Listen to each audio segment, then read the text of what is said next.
Hola, soy Stephanie Mejía y en el video de hoy voy a hablar sobre la evolución de la educación en cada época, desde el México virreinal hasta el México postrevolucionario. Voy a comenzar con el virreinato.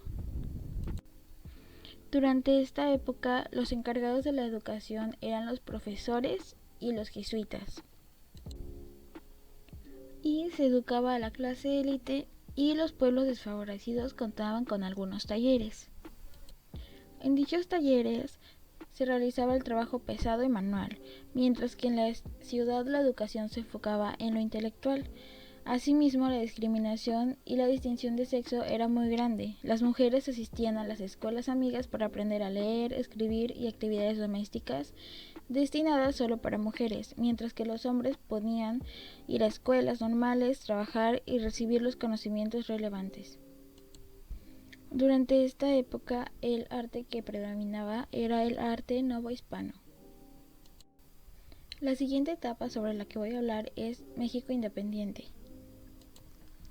El presidente Guadalupe Victoria propuso un proyecto que responsabilizaba al gobierno de la Federación a difundir suficientes escuelas de primeras letras para atender a la población de cada pueblo o parroquia. Se utilizaron distintas estrategias para poner en marcha la educación en el país, así como nuevos proyectos para sustituir los textos escolares que se empleaban desde el periodo novohispano por otros que promovieron el estudio del civismo, la historia y la geografía nacional. Se mantuvieron algunas escuelas existentes, pero también se mandaron a hacer escuelas como el catecismo político. El catecismo político funcionaba en los pueblos de indios que contaban con un profesor laico, designado por la autoridad regional, y eran costeadas por las cajas de comunidad.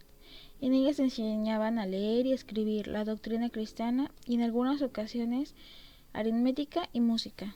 Se creó la Dirección General de Instrucción Pública, con la que se pretendía establecer una dependencia gubernamental a nivel nacional que organizara y supervisara la enseñanza. Por otro lado estaban las escuelas denominadas amigas. Eran en su mayoría particulares, aunque también hubo municipales. Muchas operaban en casas de profesoras y por lo general asistían a ellas niñas, a quienes enseñaba religión, moral, castellano, literatura, música, dibujo y nociones de pintura, así como lecciones en aquel entonces definidas como propias de su sexo, entre las que se destacaban costura y la elaboración de flores artificiales. Entre los personajes importantes que hicieron aportaciones sobre el sistema educativo durante el México independiente fueron Agustín Buenrostro, quien presentó un proyecto para la creación de 5 nuevas escuelas municipales y 4 amigas, y Benito Juárez. Por medio del Manifiesto a la Nación del 7 de julio de 1859, estableció que el gobierno liberal de la República procuraría que aumentara el número de establecimientos de educación primaria gratuitos. La siguiente etapa es el porfiriato. Durante esta época fue el principio de la educación primaria gratuita, laica y obligatoria. También se creó la Secretaría de Instrucción Pública y Bellas Artes, encabezada por Justo Sierra, y en 1910 empezó a funcionar la Universidad Nacional de México, reuniendo a algunas escuelas que operaban desde 1894. En el campo, las pocas escuelas que funcionaban estaban en los pueblos y las haciendas que trabajaban en condiciones muy primitivas. Y por último está la etapa de la Revolución Mexicana. Algunos exponentes más importantes de la educación durante esta época fue Joaquín Baranda y Justo Sierra, y algunos otros pedagogos. Querían que la educación realmente respondiera a las necesidades del país. Deseaban que ésta tuviera el carácter de popular y lograr a través de ella la integración nacional. Pero la problemática más evidente es que los maestros no comprendían el sentido de este embrollo de reformas ideológicas y continuaban con los métodos tradicionales de enseñanza. A pesar de lo anterior, en algunos casos la educación desarrolló cierto afán pragmático y técnico, logrando que la escuela rural fuera un medio importante para la reconstrucción económica del país, al punto que se enseñó en la creación de una red de escuelas agrícolas para enseñar aprendiendo.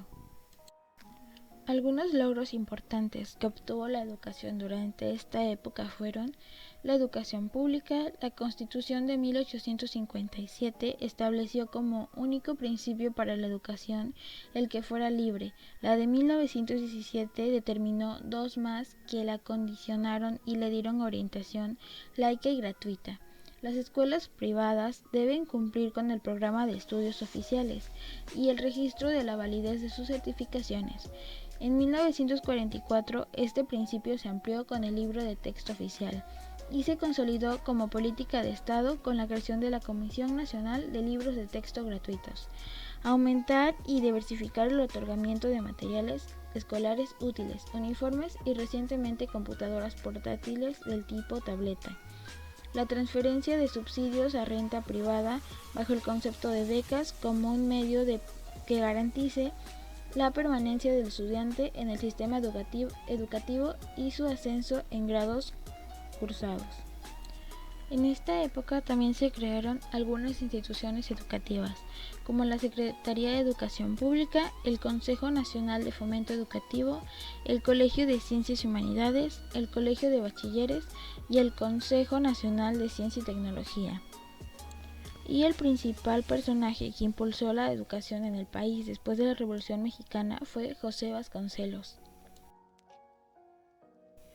La educación de este periodo se caracterizó por concebir y extender la educación y la escuela al servicio de la comunidad, ya que éstas contribuían al bienestar social de la población.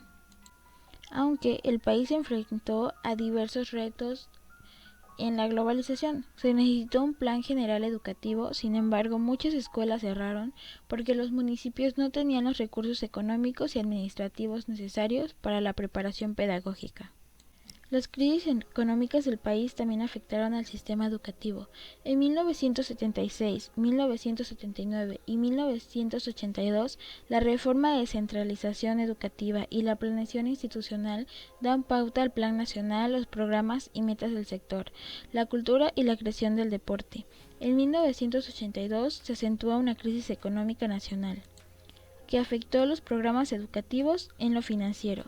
Para 1988, el programa de modernización educativa indicaba la obligatoriedad de la educación secundaria, que mantenía el énfasis en la descentralización y se pedía el apoyo al rezago escolar.